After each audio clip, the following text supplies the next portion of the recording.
Good morning. I am Anil Agarwal, former Chief Manager, Punjab National Bank. So congratulations to each one of you, those who have cleared the IBPS RRB officer exam. Now what is the way ahead? If you have cleared the IBPS RRB officer, now your focus should be to clear main examination in remaining days. So besides your focus on other 4 examination, you have to give now more focus on this examination because here you have already moved one step ahead of others. And competition is very tough. Out of 10 people, 4 will go to the next round of interview. So it is easy also because ratio is not so adverse.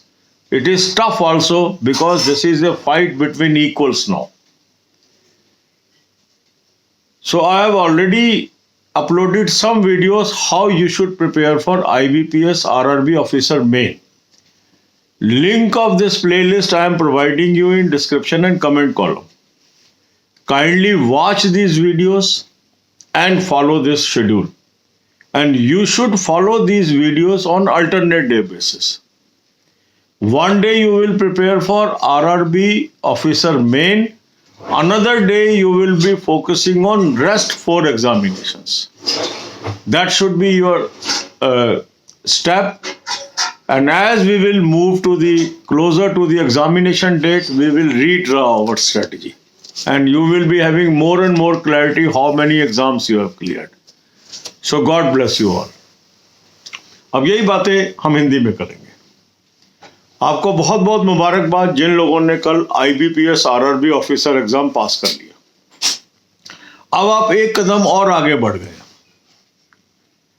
तो अब क्योंकि हमारा ये exam पास हो गया है तो हमारा ज्यादा फोकस अब इसके ऊपर होना चाहिए क्योंकि हम यहां पर एक कदम आगे निकल आए हैं औरों से.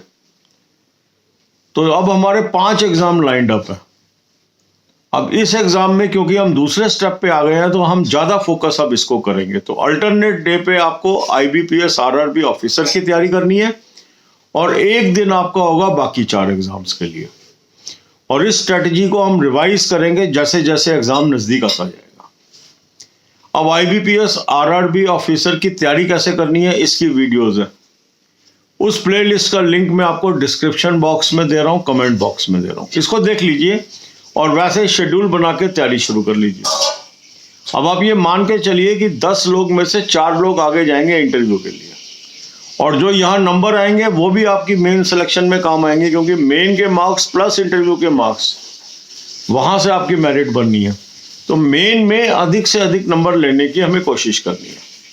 तो जितना ज़्यादा हम फोकस करके तैयारी करेंगे हमारे चांसेस जॉब मिलने के बढ़ते जाएंगे. अब क्योंकि इसका आपने प्री पास कर लिया है तो इस पे ज़्यादा फोकस करना आपके लिए निहायत जरूरी है. बाकी अभी रिजल्ट हमें पता नहीं है 4 एग्जाम के, उन पे भी फोकस करेंगे यदि वो क्लियर हो जाता है क्योंकि सबके 5 नहीं क्लियर होंगे. किसी के 5 भी हो सकते हैं क्लियर, किसी के 4 क्लियर होंगे एग्जाम, किसी के 3 होंगे, किसी के 2 होंगे, किसी का 1 ही होगा. तो जो जो क्लियर होता जाएगा उस पे हम फोकस करते जाएंगे और जो जो नहीं क्लियर होगा उसको फोकस से निकालते जाएंगे. तो अगर हम इस स्ट्रेटजी से चलेंगे तो हम सारे एग्जाम पास कर सकते हैं. तो अब जिनका पास हो गया ये एग्जाम उनको इसको फोकस में लेना चाहिए. हर 2 दिन में एक दिन इसको डिवोट करना चाहिए, एक दिन बाकी एग्जाम्स के लिए रखना चाहिए. और इसके बाद फिर हम इंटरव्यू की तैयारी भी शुरू कर देंगे. जैसे ही मेन खत्म होएगा हमारा 29 तारीख को SBI का और 30 तारीख को IBPS RRB ऑफिसर का, अगले दिन से इंटरव्यू की तैयारी कैसे करें ये वीडियोस भी हम डालनी शुरू कर देंगे ताकि साथ साथ आपके मेन की भी तैयारियां चलते रहें, इंटरव्यू की भी तैयारी चलते रहे क्योंकि बहुत ही बिजी शेड्यूल है अब आपका. इसको आपको फॉलो करना है. God bless you all.